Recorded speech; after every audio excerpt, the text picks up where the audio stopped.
Now, I bet you weren't expecting someone who owns a couple of thousand books to make a video with this title, but here we are, and I stand behind every word of it. The signification of book ownership has gone through many iterations since the invention of the printing press in the 15th century, and in the past decade we have seen the fast forwarding of said iterations thanks to social media trends. Within social media, we have seen this amalgamation between the humble book review, which began in the late 17th, and what Guy Debord called the spectacle. You see, in his work, The Society of Spectacle, Guy Debord explains that the spectacle is the autocratic reign of the market economy, and as such, the spectacle reduces everything into commodifiable fragments. The spectacle overtakes the use value of said fragments, i.e. objects, and in this case, books, and creates a social life for these commodities in response to the growing pseudo-needs of consumers. In his opening, as a direct response to Karl Marx's Das Kapital, Debord writes, quote, "In societies where modern conditions of productions prevail, all of life presents itself as an immense accumulation of spectacles. Everything that was directly lived has moved away into representation." In other words, Debord argues that our fetishization of images and commodities results in lived reality being replaced with the contemplation of the spectacle. Being is replaced by having, and having is replaced by appearing. So my 18-year-old self started YouTube with videos about literary analysis of Wuthering Heights and Charles Dickens's texts, but as I went to university, I talked more about the books that I read.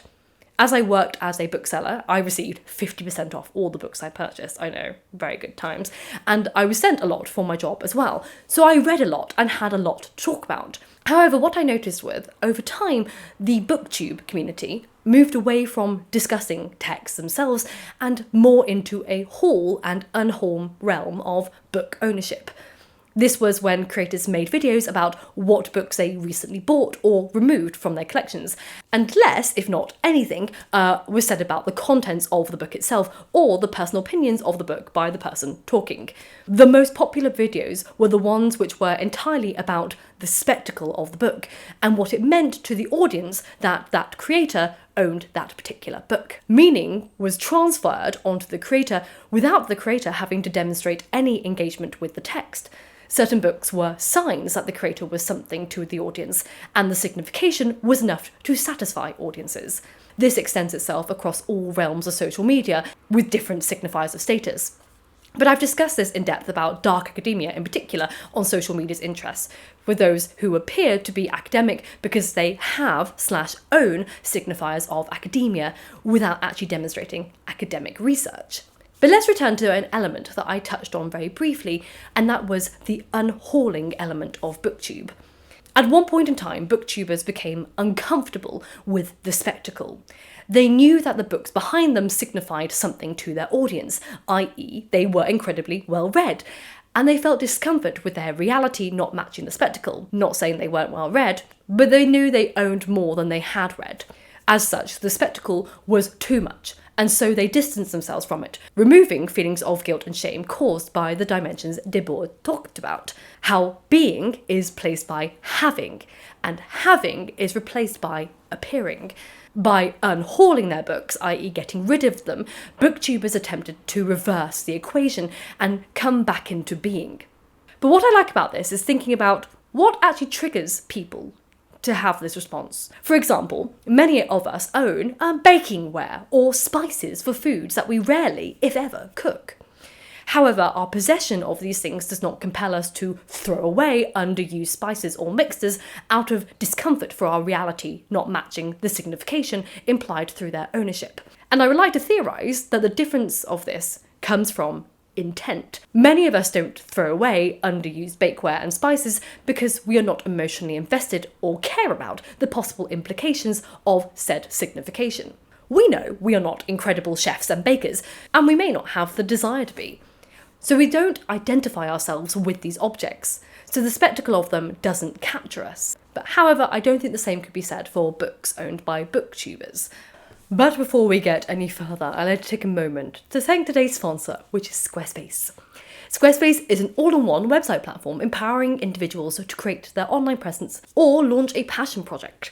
Combining 2 decades of industry-leading design expertise with cutting-edge AI technology to unlock your strongest creative potential, Squarespace's design intelligence empowers anyone to build a beautiful website tailored to their unique needs and craft a bespoke digital identity to use across one's entire online presence. I have recently designed my website and I'm redesigning it again this year to reflect my editorial business and writing services and things like that, and have writing groups and writers, and I can do all of that with Squarespace because I can organise the entirety of my business on a single platform, which is why I love Squarespace so much. And you too can also run your whole website easily on Squarespace as a one-platform solution, from receiving payments for products, so like your ebooks, to donations from people who just love your content and want to give you a tip. All your customers can pay with popular payment methods like Klarna, Apple Pay, Afterpay and ClearPay. Squarespace also has Activity scheduling facilities, which allows your customers to book appointments with you. So if you're a coach or a brick and mortar business, you can do it all on there. And what's more, you can engage with your customers directly through email campaigns, which are super simple to set up on Squarespace thanks to their email templates. So if you want to build your business or just build a beautiful website for your blogging leisure, then go to squarespace.com for a free trial, and then when you're ready to launch, go to squarespace.com/Lady of the Library to save 10% off your first purchase of a website or domain. Booktubers, BookTok creators and Bookstagrammers want to be perceived as well-read because such a perception is why anyone would follow them and even admire them or look up to them. These creators have to sell themselves as a well-read person in order to garner that audience and online reputation. As such, a stack of unread books was like a ghost of capitalism, pointing its bony finger towards the mirror image of the creator, whose commodified image of the well-read person in this fleeting world is slipping through their fingers thanks to mass production of books and the pressure to maintain the image responsible for the fundamentals of their relationship with others and even themselves. Now, I have a lot of unread books behind me, and you're probably wondering why I'm not bothered. Well, it's because I know I'm not a well-read person. I own a lot of books, but that doesn't mean I'm well-read. I'm not an academic, I'm not a specialist, I'm not an author nor an expert, and I'm not a well-read person, nor am I an intelligent one of that. I'm someone who just loves books, and reading books, and analysing books for fun, and it's not much deeper than that. I get to books when I want to get to them. I leave many unfinished, I dip in and out of many books as I please, I tend to just read chapters at a time. And thus, having unread books in my home doesn't upset me, as much as it doesn't upset me to walk into a bookshop or a library and be surrounded by thousands of books I haven't read and never will read.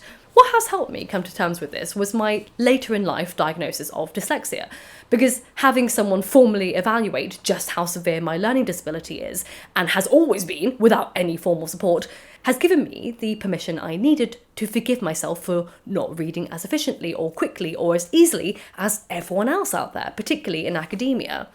I've been making videos online for 15 years now. I've had every insult and accusation thrown my way, from my apparently fake accent to my apparently fake glasses and my pretentiousness, my idiocy, my uneducatedness, my ignorance, my laziness.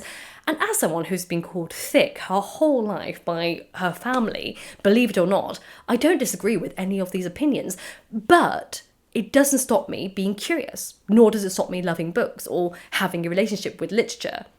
Yes, I'll likely never be a doctorate, I'll never be an author nor an academic, specialist or writer, nor will I have a reputation of being a well-read person with hundreds of thousands of people following me on Instagram for my books and images.